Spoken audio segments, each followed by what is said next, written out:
Comes to choosing a new pope, only a small select group has a say in the decision, with votes taking place behind closed doors in the Sistine Chapel. Technically, any Roman Catholic male can be elected the leader of millions of Catholics around the world. But the next pope will come from among the cardinals. Since the 14th century, every pope has previously been a cardinal. The task of electing a pope falls to the College of Cardinals. They are chosen by the popes and wear distinctive red robes meant to symbolize a willingness to shed their blood for the Christian faith. The election, known as a conclave, usually happens 15 to 20 days after the papal office becomes vacant, and all eligible candidates must vote in person.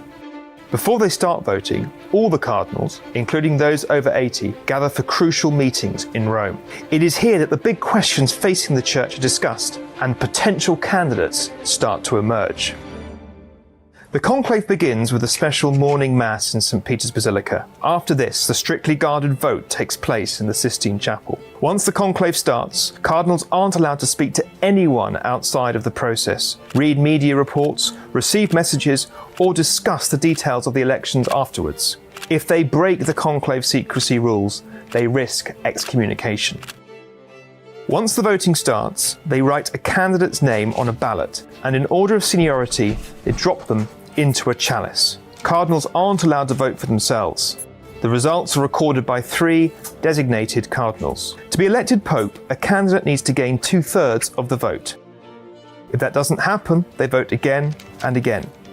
In total, 4 rounds of voting can be held a day until they reach that threshold. If no man is elected after 4 days, the conclave breaks for prayer and discussion before trying again. The voting process takes place behind the scenes. So how does the public find out when a new pope has been chosen? The ballots are burned once in the morning and once in the evening. If there's no winner, a chemical is added to turn the smoke black, so the people waiting in St. Peter's Square know that a new pope has not yet been chosen. But when a pope has been elected, a different chemical is added to ensure smoke comes out white, signalling a new pontiff. And finally, the man chosen must accept the decision of the cardinals. A senior cardinal tells the world, "We have a pope," and introduces the new pontiff to the crowd gathered in St. Peter's Square. The new pope goes out onto the balcony to make his first remarks and give his blessing.